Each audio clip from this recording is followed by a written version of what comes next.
اور کتاب میں ادریس کا بھی ذکر کرو، وہ بھی نہایت سچے تھے، نبی تھے، اور ہم نے ان کو اونچی جگہ اٹھا لیا تھا۔ یہ وہ لوگ ہیں جن پر اللہ نے اپنے پیغمبروں میں سے فضل کیا، یعنی اولاد آدم میں سے، اور ان لوگوں میں سے جن کو ہم نے نوح کے ساتھ کشتی میں سوار کیا،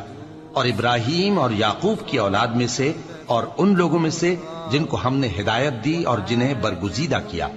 جب ان کے سامنے ہماری آیتیں پڑھی جاتی تھیں تو سجدے میں گر پڑتے اور روتے رہتے تھے۔